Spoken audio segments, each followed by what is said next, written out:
Do you dream of fairies and princesses? Then you've come to the right place. Welcome to Disney Coast to Coast.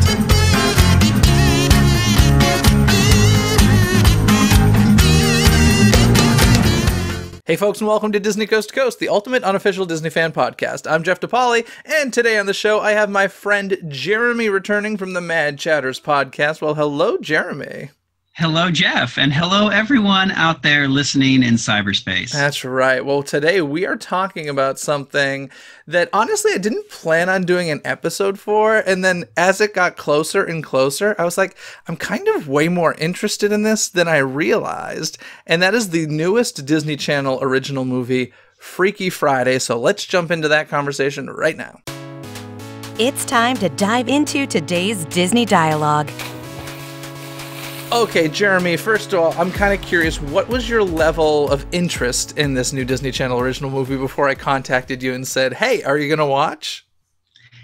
Before you contacted me, I really didn't even know it was happening, to be honest with you. You didn't know of it at all, or? Well, after you contacted me, I remembered hearing something about it. Okay. But as far as like being on my radar, like, ooh, this is happening, this is an event, I have to set the DVR, I got to invite people over, we're going to have some hummus and watch it, not on my radar at all. Okay, well, I didn't go that far either, but I got to be honest, before this, had never seen a single Freaky Friday at all. I knew the general concept, which is really all you need to know, but I knew nothing about Freaky Friday, but I believe yours is a bit different. That surprises me because Freaky Friday is so steeped in Disney like history, because this is the fourth version of Freaky Friday that has been put out on TV/movie, whatever. Yeah, I knew there were all multiples. the way back to the 70s. I knew there were multiples, but I was surprised to hear that there were 4 of them. So, and as I originally suspected, it is based on a book, which I wasn't 100% sure about, but I was like, I'm pretty sure this is not an original Disney idea. But the book came out in 1972. It was a children's novel by Mary Rodgers. And then I was surprised to find out that Mary Rodgers actually wrote the screenplay for the first Disney one in 1976. I'm going to assume you've never seen the original. If I have, I don't remember it, but I did read a little recap about it. Yeah. As far as kind of the plot goes. And this EW article that I was reading really points out how creepy it is. It's that 1970s, way before the Me Too movement. It still had a lot of sexual innuendos. It's just weird. Yeah, it starred Jodie Foster, a young Jodie Foster, and Barbara Harris. And I got to be honest, one of my favorite things about this is, and this was super common back in the day with Disney movies, was they had that animated opening like they used to do, like the Parent Trap has. Although I think Parent Trap was stop motion. This was more hand-drawn animation opening. And whenever I see that, I know this is the complete opposite of what I should think. But Jeremy, what movie do you think I think of when I see an animated opening? Well, the one and only Honey, I Shrunk the Kids, of course. Of course, which I think is such a fun way to start these live-action Disney movies with an animated opening, considering that's, steeped in the history of the Walt Disney Company. But of course, so Honey, I Shrunk the Kids has the animated opening. Honey, I Blew Up the Kid has the animated opening. Sadly, Honey, We Shrunk Ourselves does not. And well, that's because the budget for that film was like $50. I heard that was actually supposed to go to the big screen. That was originally going to be a feature film, and then the budget was cut tremendously and it became straight to video. But yeah, in any case, that always drove me crazy that for that part of the trilogy doesn't have the animated opening, and I don't like inconsistencies, so that's a thing. But the 1976 Freaky Friday does indeed have this. I watched some little clips from it. It's just so funny to go back and watch older movies. Pacing alone is so interesting. Like the amount of time they'll take to do something, or just like the clip I saw was when the mother and daughter were realizing that they'd switched bodies, and one of them looks in the mirror and she goes, I'm in my mother's body, but it's my brain. And then they switch to the other character and they say the same exact thing. Whereas today it would be like, we get the point. Like, let's move on. Yeah, a little bit on the nose there. like we understand the concept. But talking about the creepiness of it as well. So this is the only film in which the mother is married of the four. Okay, yes. And like the father is consistently in the film. And maybe this is why they cut him out, because he makes creepy comments. So like the one time he says to his wife, who is actually his daughter in the wife's body, and I guess she accidentally calls him daddy, and he said, like smiles at her and says, "You never called me daddy before." Like, ew. I never thought about that. I mean, it's an issue to begin with when there's always been like the boyfriend fiance character, but I guess it does get even worse if they're married already, just because, yeah, that is creepy. It's interesting. Yeah, and it just opens up a can of worms that Disney probably doesn't want to go down, but they're opening themselves up to. Yeah, interesting. So that was 1976. Big jump later, 1995, we got a TV movie starring Gabby Hoffman and Shelley Long. Gabby Hoffman, whom I actually had a crush on back in the day. Really liked Gabby.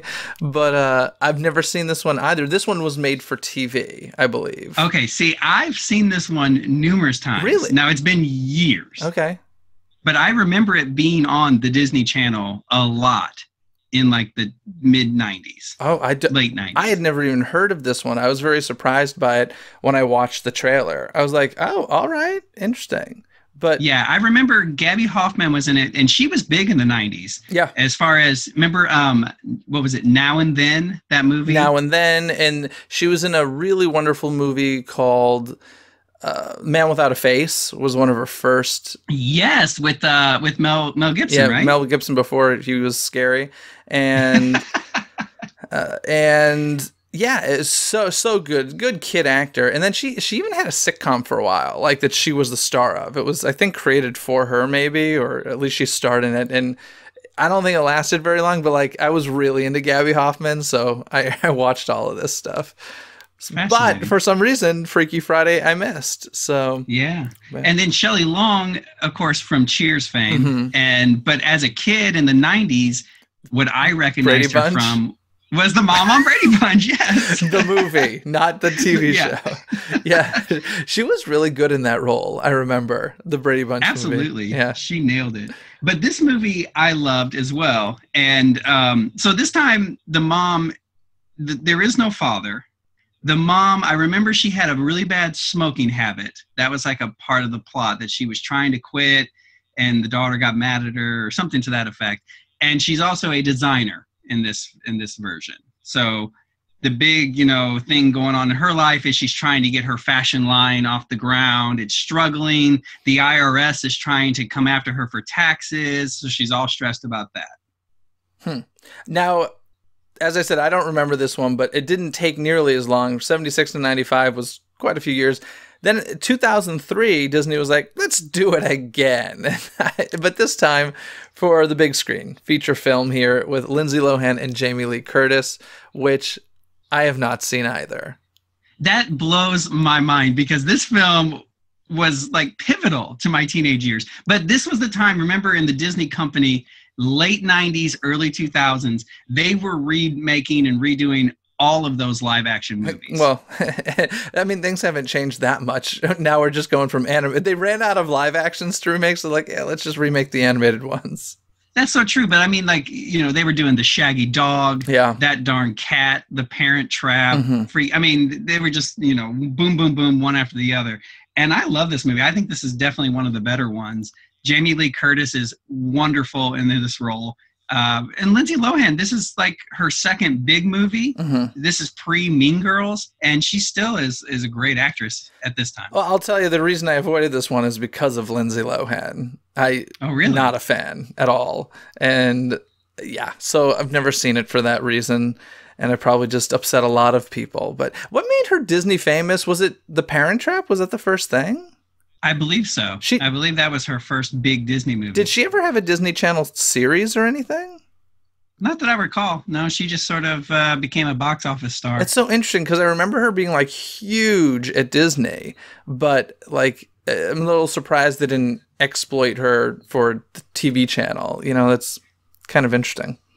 Well, she played the twins in The Parent Trap. Yeah. And she played both of them. And I think that was her first big role, because if I remember reading a little piece of trivia, that when Jamie Lee Curtis found out she was going to be in this Freaky Friday film, Jamie Lee Curtis's response was, "Oh, which one is she?" Oh.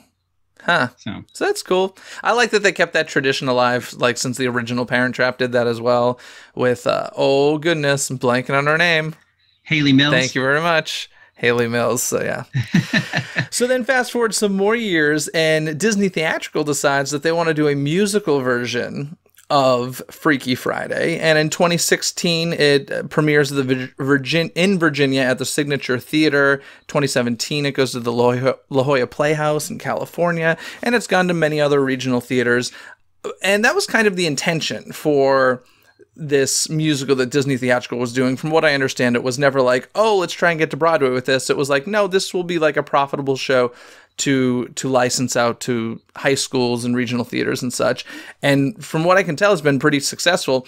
And in my opinion, that is like the greatest reason for this 2018 Disney Channel original movie, is it's just making more people aware of this musical, because up until now it hasn't been a musical. And I think that was like the best marketing they could have done as far as licensing is concerned. Oh, absolutely. And probably like me, you've been to numerous high school performances of musicals, and they're all either like Grease or The Music Man. Yeah. Like they're one of those two. So now you have a little bit of options if you want to do Freaky Friday. And every time I've been to a high school production, it's always a lot of younger kids. And so if they've seen Freaky Friday, the musical on Disney Channel, then they're more apt to want to go see it at your local high school. Yeah, now this movie starred Cozy Zuisdorf, who, I'm sorry if I'm messing up that name, and Heidi Blickenstaff. Now, Heidi Blickenstaff actually originated this role on stage, and she's done numerous regional productions of it, and now got to star in this movie, which I think was pretty cool and slightly surprising, because, she's much more of a theater person than she is like a household name. And usually when it's going to TV, they'll replace the role, but I thought it was kind of great that they kept her in it, and I thought she was great in it. And overall, I gotta say, I enjoyed this movie far more than I expected to. Yeah, it was a fun movie. I will say the musical productions were what put it over the edge for me. The non-musical parts were very cheesy and corny, but it's a Disney Channel original movie. I kind of expected that. Yeah, I did find it to be less cheesy than most Disney Channel original movies. I think that's why I was so surprised how much I liked it, because I was like, some of the more recent ones, like, I think this is much better than some of the more recent Disney Channel original movies, especially in the musical form. That I can agree with. Yeah, so I was and I really liked the music quite a bit. I didn't follow the stage musical all that much. I didn't have tons of interest, and once again, I would, if I saw a regional theater that I knew did good work was doing this show, I would go see it now because of this Disney Channel original movie. And honestly, if that's the only thing that comes of this movie, I think success on their part. Absolutely. My favorite by far was the opening number. How about? I thought it was yes, the wonderful. Opening number, but let's go back a little sooner even. What did they have in this? What was the opening of this? Was it animated? It was animated. So I was like, yes, bookending it. I love it. The first and the latest both have animated openings, so I approve of that. But yes, the opening number, which are you talking about Just One Day? Just One Day, yeah. Yes. And it's one of those things, too. Sometimes I watch things on TV that I picture in my mind, if it was on stage, how it would be choreographed and set. And this is one of those opening numbers that I'm like, I bet you on stage this is even grander. Yeah. Because they had all those wait staff and servers, and they were all doing their thing. And I was like, I bet you live this would be like a blow you away kind of a number. Yeah, I thought it was a really fun, catchy tune. And as you said, it's the first song in the movie, so it kind of sets the tone. And I was surprised how much I loved it. Like I will say I was surprised at how short it was, because a stage musical is always 2.5 hours. Like, that's just the unofficial rule. Your musical's 2.5 hours with an intermission. This movie with commercials was an hour and 45 minutes long. So like it was an hour and a half or shorter in full length, which is they definitely could have dived a little deeper on some of the developments that happened, because there were several places throughout it where it takes a sharp turn. Yeah. And all of a sudden we have controversy and anger and we're mad. And I'm like, whoa, where did that come from? Yeah, I'm curious as to why they did that, because even, when I set the DVR, I'm like, why is it recording for like an hour and 47 minutes? That's very strange. And then I thought to myself, oh, maybe they're premiering it without commercials. And nope, that wasn't the case. There were commercials. So, overall, it's a very, very short movie. Because of that, this movie has 12 songs in it, I believe, and the recording for the stage cast recording is 20 tracks. So there's quite a few songs missing between this and the actual stage musical, which isn't that surprising, but it was definitely a little bit, I was shocked at how short it was. So I don't know. I gotta say, one of my favorite parts was the little brother. He cracked me up. Yeah, that is a dangerous role, though, because that can easily turn to annoying very quickly. Yes, but he wasn't at all. Who he reminded me of is, have you ever seen that movie Stepmom with Yes. He reminded me of the little boy in that. Actually, can I tell you a little something about that film? Yeah, let's hear about Stepmom. If our listeners don't know about Stepmom stars Susan Sarandon and Julia Roberts, and it came out, was it the 90s?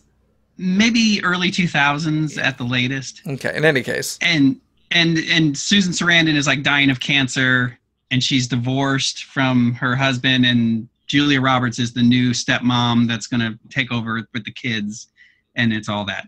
Anyways, that being said, my co-host on the Mad Chatters, Derek, is a big fan of this film. I didn't know this about him. Yes, he loves this movie. And we watched it one time. I'd never seen it before, but we watched it, and he cries every time he watches that film. Well, it's one of those movies, I feel like, that does. I remember seeing it and thinking, oh, this is really good, but it was tremendously sad. And doesn't he cry at everything, though? I feel like I've heard him say that quite. Oh, I was watching this movie, I cried at this, I cried at that. He does cry quite a bit at movies. He's listening probably right now, being so mad and denied. But I specifically remember looking over, and he was wiping away tears when we watched Stepmom. So that's nothing to be ashamed of. It's a really sad movie. True that. And I am terrible with names right now. Is it Jenna something? The girl who plays the girl in that movie? Do you remember? I know she still works these days, but she was young in that movie, and honestly, I think that was her best performance in that film. But anyway, go see Stepmom. Is what our Freaky Friday review is essentially saying, go see Stepmom. That's the takeaway. For a good laugh.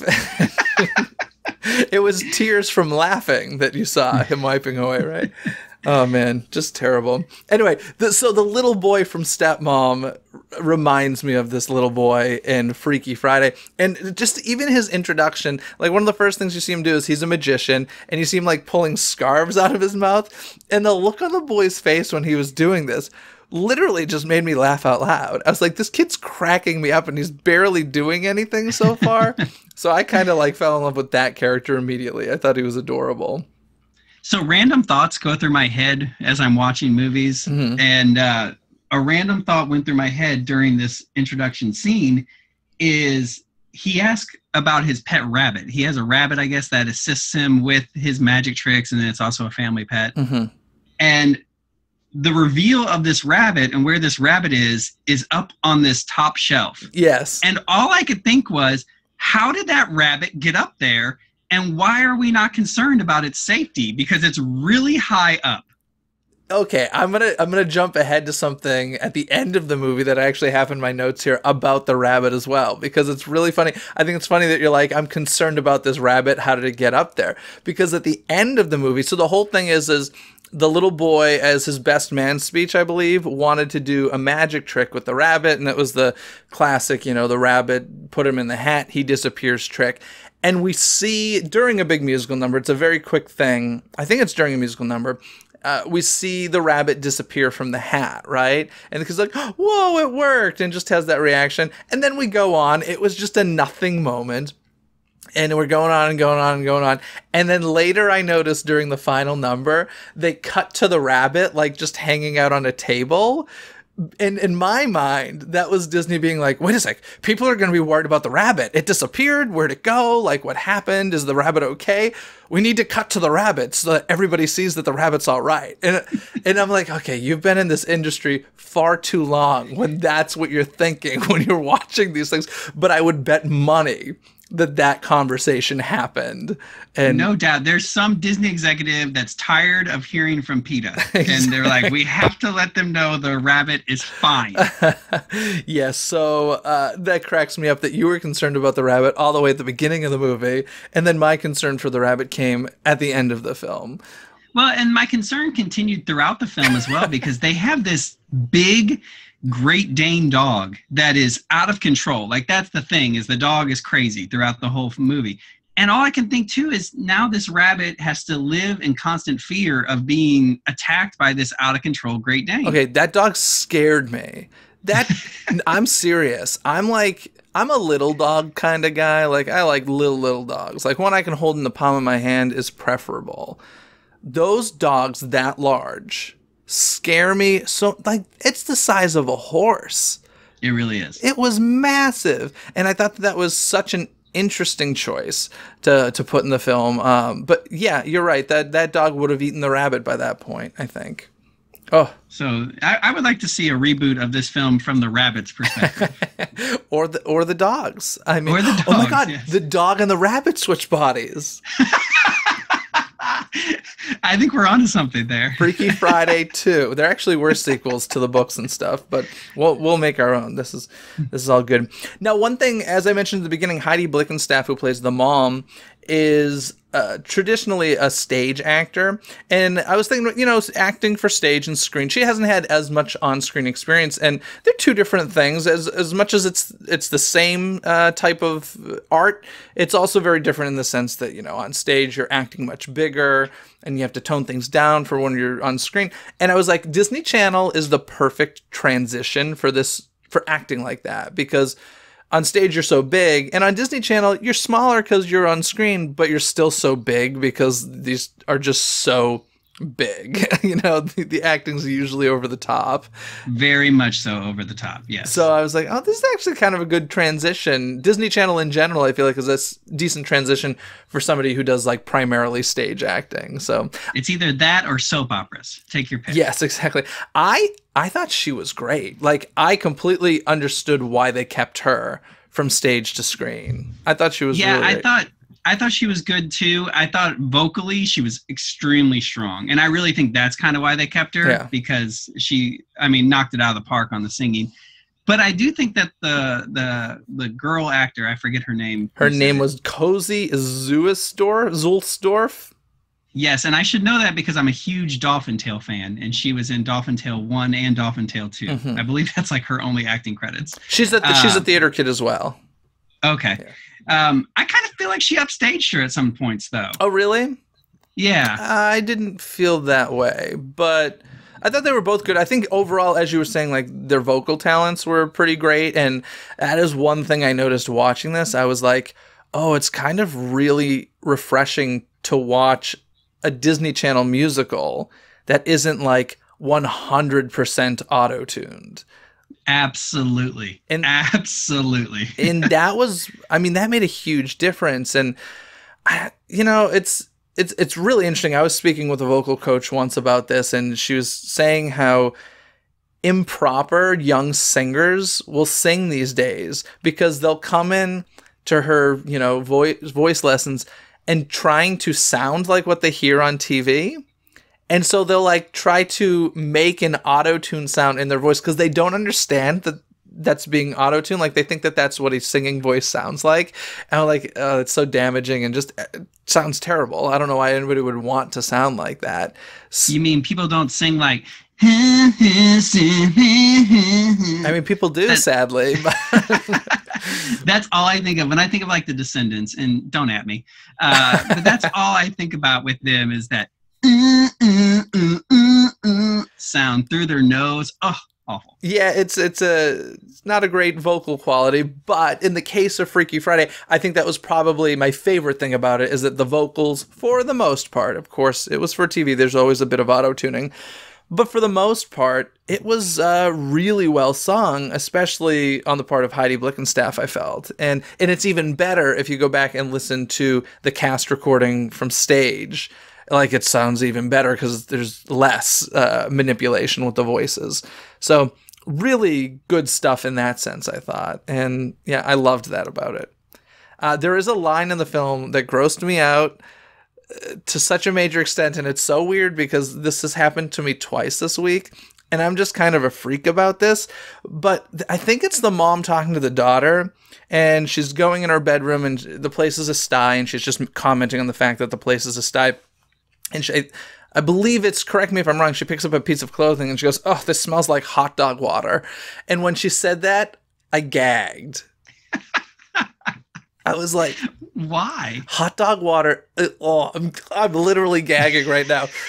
It's so gross. Like, oh, hot dogs in general are gross. They're like eating belches. Like, they're, oh, so gross. It's always the last option for me at a barbecue. I'm like, if there's a burger and a hot dog, I'm definitely going with the burger. But a hot dog on a grill is one thing. A hot dog boiled in water, and then that, oh, I'm literally gagging.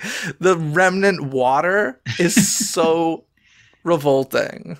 So you're not a fan of like the hot dog juice? Oh. I wish people could see your face right now because you're very much gagging, trying to hold back. I am. And this is my own fault because I brought this up, but I was just, it affected me so much watching the movie and hearing that line. And then you want to hear the weirdest thing, like literally the next day. So I'm going back and watching Mad About You for the first time ever. Did you ever watch this sitcom? I remember seeing episodes growing up, in that Paul Reiser and Paul Reiser and Helen Hunt. And I really love Paul Reiser. I think Paul Reiser is great. By the way, he has a show that he created on Hulu right now called There's Johnny. It takes place in the 70s, and it's the story of this boy who works for the Tonight Show, and it all takes place backstage of the Tonight Show. And it's really good because they work in like the show, real clips from the Tonight Show with Johnny Carson and stuff. So in any case, totally. I love how I went from Freaky Friday to a tangent on Mad About You to a tangent about There's Johnny. Well, you didn't even tell me what the tangent about Mad About You is. I'm going to get back to the Mad About You. So, okay. So on the episode I watched, like the day after Freaky Friday, he loses his wedding ring, and come to find out he lost it eating a hot dog from a hot dog stand in New York, and the ring fell into the hot dog water. So he had to go and track down this hot dog stand. And of course, it's like in a warehouse with a ton of other hot dog stands. And him and his friends are like going through the water, like sticking their hands into each one, looking for his wedding ring. Oh. And I'm watching this and I'm like just gagging. I'm like, this is so gross. And you know that hot dog water smell is like under their fingernails for a few days. Oh. Well, did they find it? I mean, yeah, no they got spoilers, the spoiler. They got the wedding ring. But all right. Now, are you at the point yet where they've had the child on Mad About You? No, thanks for spoiling that. No, it's okay. It's been sorry. It's been because everybody says that's when they. Is that when it jumps the shark? That's when people say it jumps the shark, is when they have the kids. No, so just beware. I think that's going to start pretty soon because I just finished the second season, and like they at the end are thinking about having a baby. So I'm like assuming they have the baby in the third season, and there's like 4 seasons after that. So that's pretty early on jumping the shark. So I don't know. I really like Paul Reiser. I think he's great. He's like one of those people I'm like, I just want to kind of like have lunch and chat with you. You seem awesome. You attach yourself to strange people. Are you talking about not strange people, just strange in general? like it's just, you're the only person I've ever met that wants to have lunch with Paul Reiser. Yeah, well, I think he tweeted me recently, and so I was tweeting about this. Sorry, Freaky Friday fans. I was tweeting about the show There's Johnny, and so he retweeted it and he wrote the comment, "This guy I like," and I was like, I just loved the way he wrote it, because like that's such a Paul Reiser way of speaking. So great.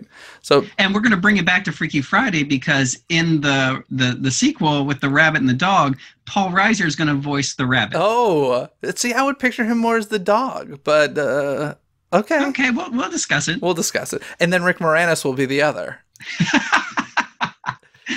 All right, I'll allow it. Dude, like I would have to be in production on that movie if that ever happened. Anyway, wow, we totally went off on a tangent there. But what were some of your favorite moments in this Freaky Friday musical? Were there any songs? I know we talked about Just One Day, but were there any other songs that really stuck out to you, or any moments? Well, I do have a little pet peeve. Okay, let's hear it. And it kind of happens early on. And this happens in fiction things a lot that deal with fantasy elements. So the thing that causes the mom and the daughter to switch is, which, by the way, have we mentioned that at this point? If you're listening to this and you don't know the story of Freaky Friday, the general idea is that the mom and the daughters switch bodies to basically learn a lesson of neither of them have an easy life and they need to respect each other more. Sorry, that was an assumption I wrongfully made at the top of this show, but continue. Okay, so what causes this, though, is that there's this hourglass, which the deceased father apparently gifted 1 hourglass to the daughter and 1 hourglass to the mother. And they happen to both touch it at the same time in the midst of this feud that they're having. Mm-hmm. And that's what sparks the switch. And so not only do they switch bodies, but then the hourglass breaks and disappears. Just magically disappears. Now, this is not a concern to anyone. This doesn't freak anyone out. No one stops to question what kind of occult magic the dead father was involved in. Like, it's just kind of accepted, like, oh, we switched bodies. Oh, well, we got to find the other hourglass in order to reverse it. Like, that's just the logical conclusion. It's so weird to me. Yeah, okay, two things with that. One of them is a tangent, surprise, surprise. But when you talk about things just disappearing, it always makes me think of video games, which I never play. But I was actually at an arcade recently playing a Jurassic Park game, and it always cracks me up how, like, when you kill a dinosaur or a human or whatever, and they just disappear. There's never a dead bloody carcass on the ground. It's just, they disappeared. So, number one, that's what I thought when you were talking. Number two, speaking of people just accepting things and moving on, did I miss something at the wedding at the end when they're like, okay, we need to switch back now and we have the hourglass and this is the time we're going to do it? Nobody in attendance at that wedding had any sort of reaction to what was going on, because throughout the movie, the only people that know about the body switch are the mom and the daughter. They don't tell anybody. Yeah, people recognize that they're both acting weird, but it's not like they're like, can we switch bodies? Yet at the wedding, they're like, we need to switch back. They do it, and nobody says anything. Yeah, everybody just kind of is like, when's the cake? Yeah, exactly. And they're like more concerned about the bunny disappearing than than they are about the fact that the mother and daughter just switched bodies. And frankly, if I were the soon-to-be husband, I'd be like, wait a sec, what did I do with her when it was the daughter, actually? Like, for real, am I going to jail? Right. Like, what kind of therapy are we going to need? Yeah, so that was like my biggest pet peeve, I think, with it. I was literally sitting there, and I think I actually rewound it even, because I was like, did I miss something? Like, why has nobody seemed to be questioning this whatsoever? So I find that funny. Well, in the Jamie Lee Curtis, Lindsay Lohan version, what sparks the body switch is that they are having dinner at a Chinese restaurant. And the waitress notices that the mother and the daughter are feuding. And so she goes into the back and like does some kind of voodoo thing to a fortune cookie. And when they crack the fortune cookie, there's an earthquake. So everybody acknowledges, oh, it's California, there's earthquakes. but that's what sparks the body switch. So that I can kind of accept a little more, because yes, there's an element of fantasy and kind of like, well, what kind of strange voodoo, witchcraft is this? But it still kind of comes from this mysterious place. It's not just this random, unexplained hourglass. Now, in the original book, and maybe the original movie, I could be wrong about this, but I feel like I read that the mom actually starts, like, she causes it. She somehow wishes for it or something because she's frustrated at how her daughter's disrespecting her and just doesn't get how difficult her life can be. And I think that's the way the 96 version is, if I remember correctly as well, that the mother and the daughter wish that they could switch bodies, or wish that they understood each other at the exact same time. Okay. Interesting. So yeah, there's different ways that they've been doing this throughout the years. But in this one, as you said, it's an hourglass that's full of magic, and that happens. But one thing I did notice watching this movie was how rainy it was the entire movie. And I was like, oh man, this ruined production. Like, everybody had an umbrella in this movie. And I was like, where did they shoot this? That it like just rained the whole time. And they shot it in Canada. And, they worked around it and it was fine. But it was definitely one of those. Did you notice how much rain there is in this movie? Yes, and it really becomes clear when the brother goes missing at one point, and they kind of do this Amish search party looking for him. Yeah. And it's just like 50 extras all carrying different colored umbrellas in the back. And I thought that was an interesting choice. Yeah. I think that they did what they had to do to get it done. And that happens on production sometimes. And it was fine. It's just something that I noticed, and it did make me think, I'm like, where did they shoot this movie? Canada. I guess it rains a lot there. So were there any other songs that you really liked?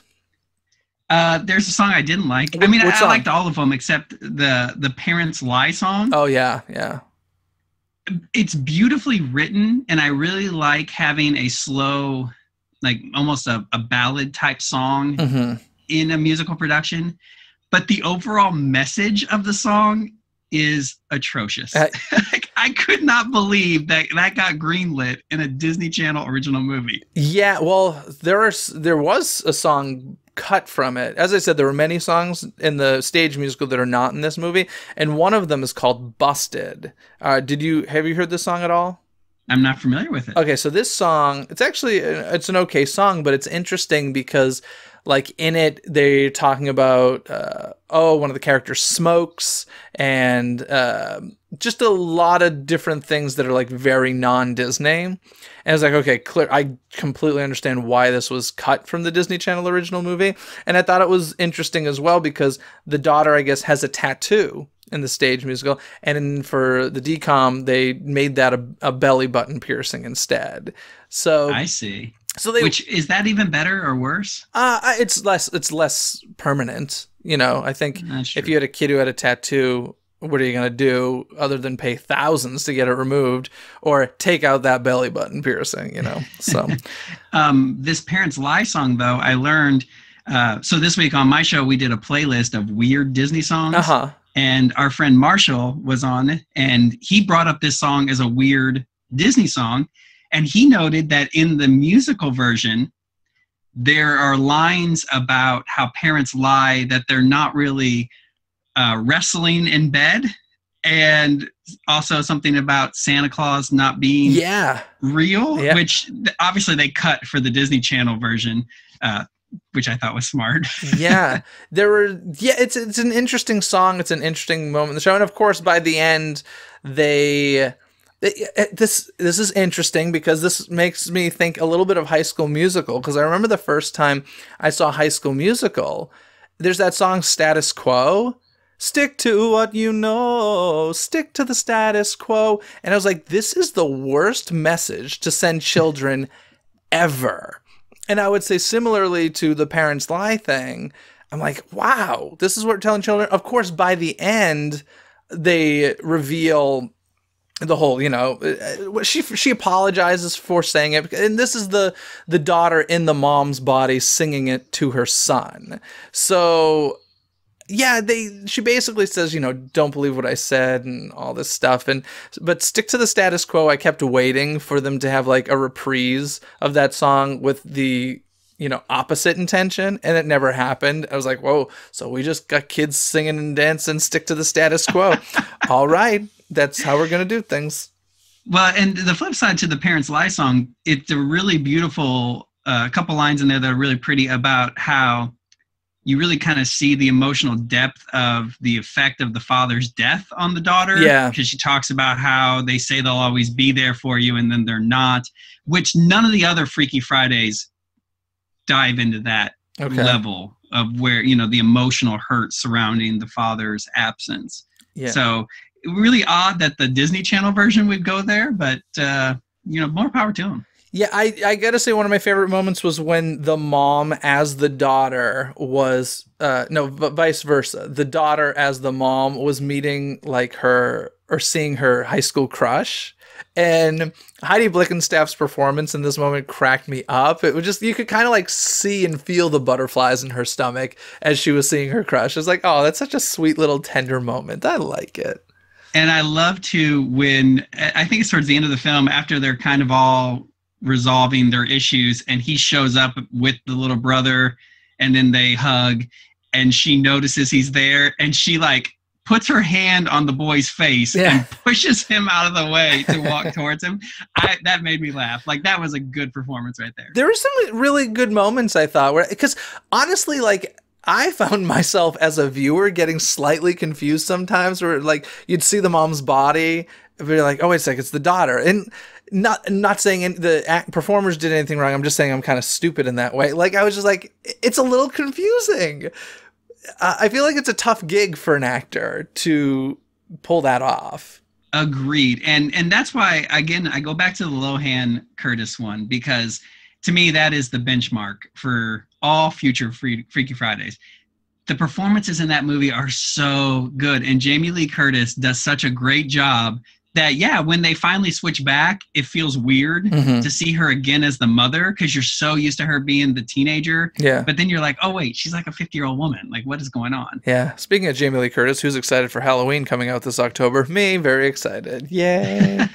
I'm also excited for yogurt that helps me poop. Oh, nice. Of course, you had to work that into a show, didn't you? So, there's something I was going to say about, since you are such a fan of some of the other Freaky Friday movies, I'm curious, how did you feel about it being a musical? Did you like that, or were you like, this should have just been left as a straight movie? I like the idea because I'm a musical theater fan. However, I've seen musicals that have not worked well. For instance, I love Sister Act, the movie, and they did Sister Act, the musical, which was on Broadway, Alan Menken. There's a few songs in that I love, but I felt overall as a musical, it just did not work. And maybe that's because there's a lot of musical elements already in the film. I wish that they had done honestly, this contradicts usually the way I feel, but I feel like if it had been much closer to what the movie was, that stage musical would have been better. I haven't seen it, but I have listened to that recording, and I was like, oh, I don't love this music very much, and they put it in the 70s. I said, there's a couple songs that I like, but other than, as a whole, it just, I don't know. You're right. They should, if they could have got the licensing or the copyright to some of those original songs from the movie, then it would have been better. But I didn't hate this as a musical. I thought it worked well. I thought the whimsicalness of the films lends itself to that musical style. It's not too heavy, but it definitely has some heart. There is a random part that made me kind of eye roll because I'm like, why was this necessary? So when they're doing the hunt, for those who haven't seen it, there's this thing called the hunt in which teenagers run wild throughout the town, and somehow this is socially acceptable by everybody. And by the way, completely implausible. Is this in any of the other movies? No. Okay. No. There's like a list of over 100 things they need to do in one night, and I was like, 100 things in one night? What are you kidding me? But then they're also like stealing things and like breaking into businesses, like. And nobody has a problem with this. It's just like, that's the tradition. It's all about team spirit and camaraderie, like, all right. Yeah, as like the bowling alley owner is like, what am I going to do now that my place of business has been ransacked? Maybe it's like an honor. It's like, you know, when you're in high school, I don't know if you were ever part of this, but like if you're part of a team or something, they'll toilet paper your house and it's like you're part of the team because it's kind of like hazing a bit. Maybe it's this like town hazing where if your business is broken into during the hunt, it's like, oh, we've made it. Yes. Yeah, how sweet of you to think that I was athletic or on a team. Well, listen, neither was I, but I was in the band, so I got toilet paper. Actually, one funny story. So they used to toilet paper. It was before the big Thanksgiving Day football game. I believe that's when they used to do it. So we knew they were coming, and the other band members would toilet paper the seniors' houses, and it was tradition. So I know they're showing up. So I set up my yard with sprinklers, and when they showed up and started teeping, I turned them all on and got them all soaked. That's brilliant. That's smart. That's the kind of guy I am. Yeah. But anyways, so during this hunt, they're at this bowling alley, and one of the challenges they have to dance, I think is what they say. Yes. Oh, can we just talk about the sidekick friend, the big guy? Yes. He was great. He was. I enjoyed the performance. And in every Freaky Friday, at least the ones I remember, there's always like the friends, you know, the sidekick friends. So this is no different. But they have to dance, and the guy and the girl are scared to dance. They don't want to embarrass themselves. And they have this random heart-to-heart little genuine moment of like, accept your body, accept what you look like. It's going to be okay. Go have fun. And then she throws in this little barb, which I didn't appreciate. She says, because this is as good as it's ever going to be. And I was like, oh my God. Well, but here's the thing. I actually kind of liked that line because I'm like, what is she? She's a woman in her late 40s or whatever. I'm sorry if she's not that old, but whatever the character's supposed to be. And I'm like, there's this is a tangent-centric episode here. But I will say, I remember talking with a buddy of mine probably a year or two ago, and he told me how he took a nude photo of himself when he was like a certain age, because he's like, my body's never going to look better than this. And it wasn't because he was like at the physical peak of what his body could be, but it's just like, once you hit a certain age, things aren't generally going up, you know? So, and if anything, they're falling down. But but I thought that was really interesting. First of all, that my friend thought to do that. And I kind of felt like that was the comment she was making. Like, look, no matter how hard you're 18, like this is prime body time for you. So, well, and bless that guy's heart. But if that's his prime, he's got a long downward spiral because he's already he's big. A little chubby. He's big. But I don't know. I really liked his confidence and stuff, and I thought that he was really good. And once again, like the two sidekick friends, whom are usually over the top, Sharpay like ridiculousness, weren't. I thought that they felt like real people to me, and I liked it. I could see that. I just didn't. I'm going to disagree with you on the, hey, that's as good as it's going to get, so take a picture because you'll want to remember that. First off, even if that's true, how depressing to look back at a naked picture of yourself from 20 years ago and be like, wow, that was my peak. But I'm also, high school is a hard enough time as it is. Personally, I did not like high school. I hated it, could not wait to get out. And my life and my body got much better post high school. Now, right now, it's not in the best, but post high school, it was better. To be honest, it's usually probably the college years are the best. Once you get past that, the freshman, what do they call it? The freshman 5 or whatever. 15 freshman 15. Yeah, they once you get past that, I think the college is probably your best time. Anyway, and then you wake up one day and you're like 32, and you're like, what happened? Like, how? Don't even get me going. I don't know.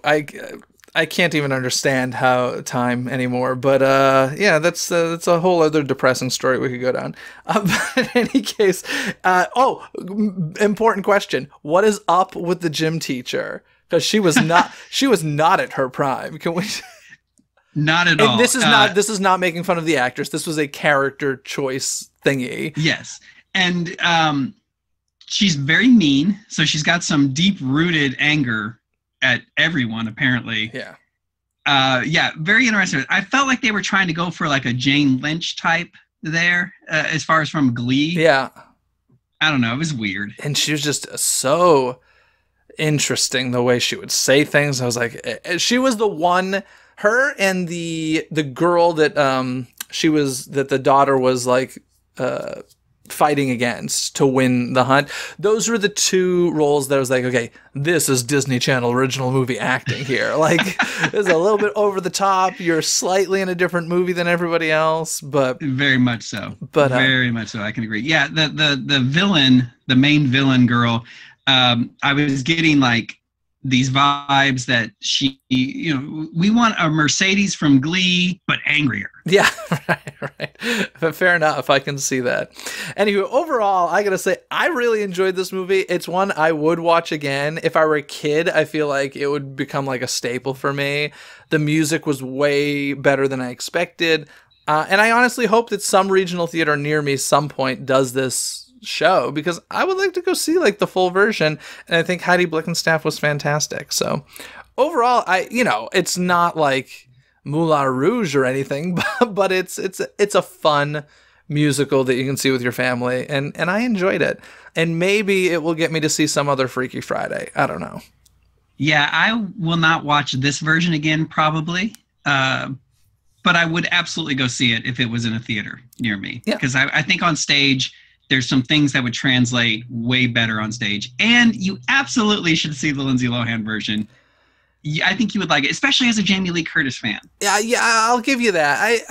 I might just do it because I'll just have to get through dealing with her. She really rubs me the wrong way. But well, just remember, this is pre-Lindsay Lohan divaness. I guess, sure. I've never seen that Parent Trap either because of her. Wow, yeah. That's crazy to me. Yeah. So in any case, I think that means it's trivia time. Okay, Jeremy, do you want to hit me with a trivia question first, or shall I hit you? I'll go ahead and hit you, okay. I guess. Yeah. If that's the terminology we're using. Yeah, hit me. Okay. So the book Freaky Friday, which you mentioned, was written by Mary Rogers. Uh-huh. And Mary Rogers had a famous father. Do you know who her famous father is? Was it Richard Rogers? It was Richard Rogers of Rodgers and Hammerstein fame. Interesting. I actually didn't know that, but when you said that, I was like, that would make sense, wouldn't it? Huh. Yeah, I was kind of wondering maybe if the Rogers part would throw you off with maybe that was a married name, but it was not. Trivia question, but not my trivia question. What is currently playing? Actually, this is probably better than my real trivia question because you kind of already answered it. But what is currently playing in the Richard Rogers Theater on Broadway? Oh, in the Richard Rogers Theater right now. Yes. A theater I saw Rosie O'Donnell play the Cat in the Hat in Seussical many years ago. But what is currently in the Richard Rogers? It's huge. Is it Hamilton? Yeah, it is. That's what I thought. The home of Hamilton. Yeah. Anyway, my actual question for you was, and like I said, you kind of answered it. In the 95, in the 2003 film, the 2003 especially, you answered, how do the bodies switch in the films? And you had mentioned the fortune cookies in the 2003 film. How do they do it in 95? You say they wish for it, but what item is involved? Oh, wow. Okay. Ooh. Can you give me like a little hint? Not really. I wouldn't know how to do it. Okay. Is it like a small item? Yeah. Like a handheld item? Yeah.